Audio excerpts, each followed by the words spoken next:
Saudari-saudaraku terkasih dalam Tuhan Yesus Kristus, selamat pagi dan berkah dalam. Kita bertemu kembali dalam renungan harian Selasa 11 Maret 2025. Seperti biasanya, kita mendasarkan permenungan kita pada bacaan Ekaristi hari ini.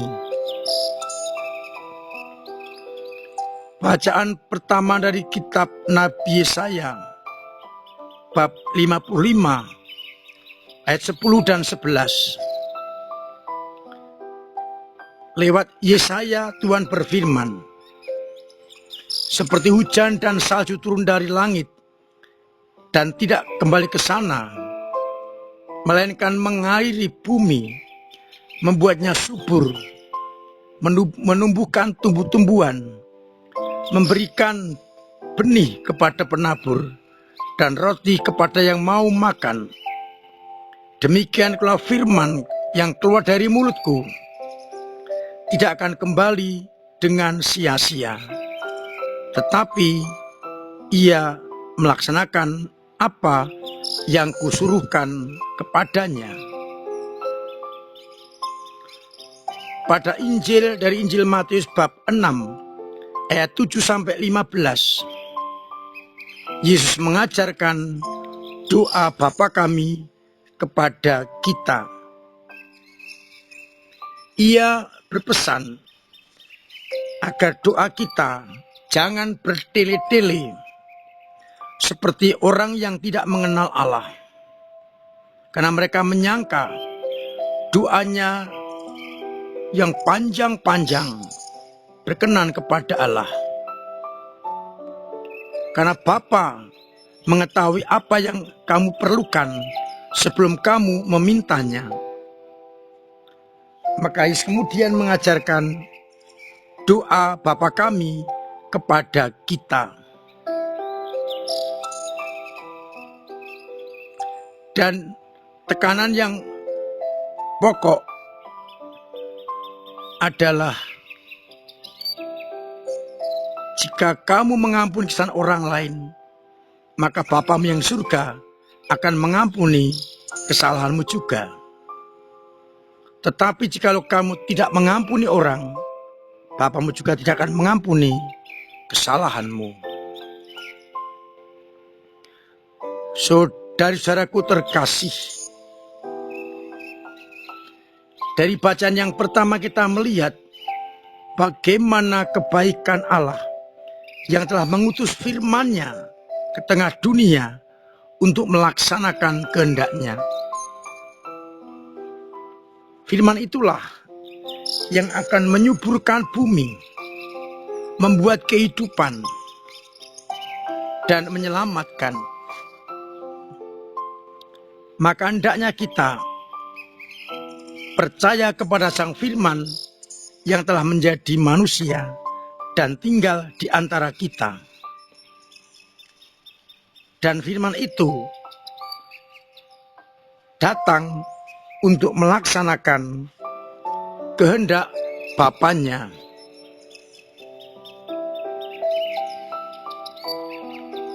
Dia benar-benar perwujudan dari sabda-sabda Bapa. Untuk permenungan yang pertama, kita bertanya, apakah kita juga mampu dan mau seperti Sang Firman yang datang untuk melaksanakan kehendak Bapa dan bukan melakukan kehendak kita sendiri-sendiri. Kita tinggalkan ego kita dan kita kerjakan, kita laksanakan sabda dan kehendak Allah. Yang kedua, saya ingin mengajak kita semua merenungkan doa Bapa kami. Namun pertama-tama kita harus insaf. doa yang benar adalah doa yang keluar dari kedalaman hati dan bukan indahnya rangkaian kata-kata. Doa yang hanya untuk dipamerkan. Maka berdoalah, apa yang dalam hati ingin dimunculkan, munculkanlah. Jadi jangan merangkai kata-kata indah, tetapi terjemahkan dorongan hati yang ingin bertemu dengan Tuhan. Itulah doa yang berkenan kepada Allah. Dan hendaknya doa-doa kita itu benar-benar kita laksanakan. Mari kita lihat doa Bapa kami, kalimat per kalimat. Pada kalimat awal, Yesus mengajarkan kepada kita, beginilah kamu berdoa, Bapa kami yang ada di surga. Kita menyebut Allah sebagai Bapa kami, bukan Bapakku. Itu berarti kita adalah anak-anak Bapa. Dan konsekuensi kalau kita semua anak Bapa, anak-anak harus bersaudara, berbuat baik, saling memperhatikan. Maka kita bersaudara dengan siapapun juga yang mengakui diri bahwa Allah adalah Bapanya. Bapa kami yang ada di surga, bukan Bapakku dan bukan Bapamu. Bagaimana sikapku kepada sesamaku yang sama-sama sebapa. Dikuduskanlah namamu. Sebagai anak, kita menguduskan, memuliakan nama Allah Bapa kita. Maka pertanyaan kedua, apakah hidupku, tindakanku, karya-karyaku menjadikan nama Allah Bapa semakin kudus?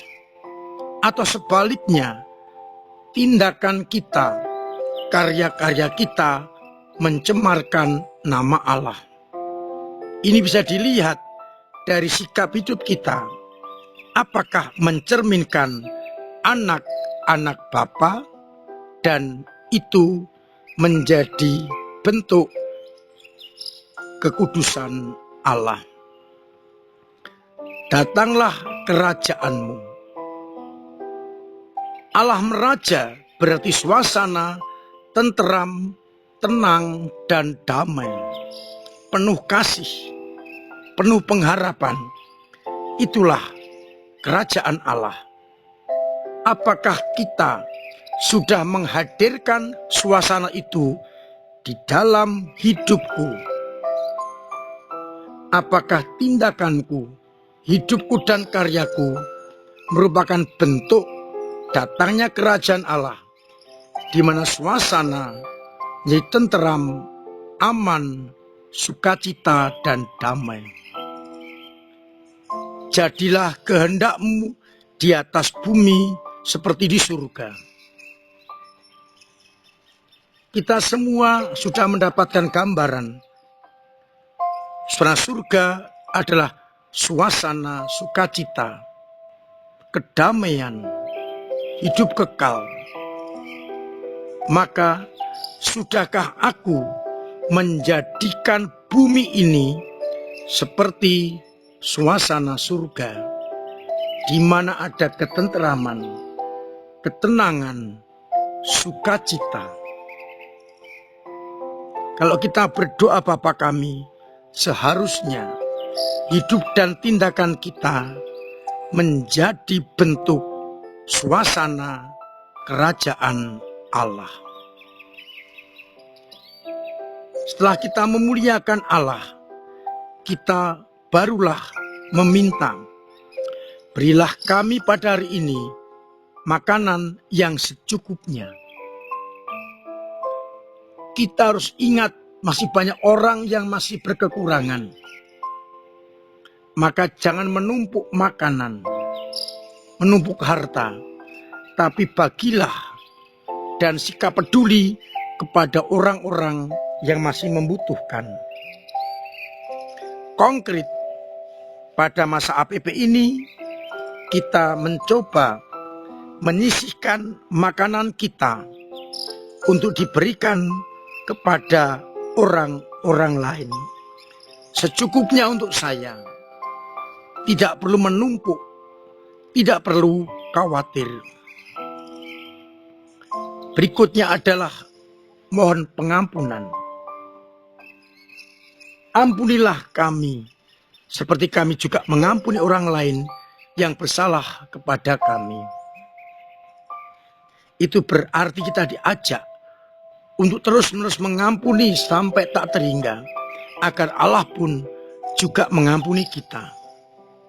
Tapi seringkali sikap dendam, iri hati masih menyelimuti kita. Mari kita mencoba untuk mengampuni orang lain yang bersalah, agar kita pun juga tidak terus dalam dosa, melainkan diampuni oleh Allah. Dan kita mohon agar kita tidak cenderung masuk dalam pencobaan-pencobaan, tapi dibebaskan dari yang jahat.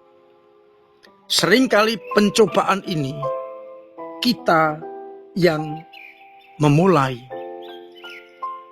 mencobai Allah, mencobai sesama. Maka harapannya kita dijauhkan dari pencobaan dan kita akhirnya terbebas dari yang jahat. Kalau kita benar-benar berdoa Bapa kami dengan menghayati dan mewujud nyatakan, doa ini akan betul-betul membaharui sikap batin kita. Semoga kita mampu berdoa Bapa kami dengan penghayatan dan mewujud nyatakan di tengah-tengah hidup yang konkret. Tuhan memberkati kita sekalian. Amin. Marilah kita berdoa. Bapa yang penuh kasih, kami bersyukur atas doa yang diajarkan putramu kepada kami. Doa yang luar biasa hebatnya, luar biasa isinya, yang mengubah kami menjadi anak-anak-Mu. Semoga kami tidak berdoa hanya dalam bibir, tapi muncul dari kedalaman hati dan berdoa sambil melaksanakan doa itu. Kuatkan iman kami yang lemah, yang kadang jatuh, kadang mandek. Biarlah kami Kau bangunkan, Kau dorong untuk terus hidup dalam iman kepadamu.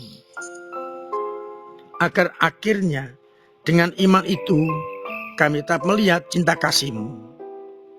Semoga umat-Mu yang sakit Engkau sembuhkan, yang punya beban berat Engkau ringankan, yang punya persoalan Engkau bantu untuk mengurai, agar akhirnya kami tetap merasakan cinta kasih-Mu. Untuk itu, sertai kami dengan berkat-Mu sendiri, Bapa dan Putra dan Roh Kudus. Amin. Saudara-saudaraku terkasih, tetap saya ingatkan agar tetap melaksanakan pola hidup sehat dengan selalu menjalankan protokol kesehatan, agar bila kita sehat, keluarga sehat, sesama sehat, dan bangsa kita sehat. Dengan demikian, kita semua terbebas dari berbagai macam penyakit. Terima kasih untuk semua usaha panjenengan dalam menghidupi gereja lewat doa-doa, tenaga dan karya, pemberian waktu, pemberian diri, dan semua yang Anda sumbangkan untuk gereja, termasuk dana. Agar dengan itu, gereja semakin luas menjadi pewarta-pewarta sabda. Saya masih mengundang semua untuk ambil bagian dalam karya-karya gereja, mengikuti kegiatan-kegiatan dalam lingkungan, wilayah, maupun paroki. Kita sukseskan program-program kita yang betul-betul menyentuh umat, baik dari tingkat anak-anak, dewasa, remaja, maupun orang-orang tua dan lansia. Semoga dengan peran serta kita, gereja semakin maju. Saya mengajak kerjasamanya di dalam pendataan ulang umat, agar umat kita real, sehingga dapat dilayani dengan sebaik-baiknya. Tidak ada yang tercecer maupun tidak ada yang kelebihan. Mari bersama-sama dengan Dewan Paroki kita majukan gereja kita. Setiap Jumat pukul 5:30 sore ada jalan salib, dilanjutkan dengan peran Ekaristi. Saya undang umat untuk menghadiri jalan salib tersebut, agar kita semakin memperhatikan penebusan Kristus. Saya undang umat pada masa Prapaskah ini membaca kisah sengsara dari awal sampai akhir, agar iman kita semakin diteguhkan. Akhirnya saya mengucapkan selamat pagi, selamat merenungkan. Salam sehat, Tuhan memberkati.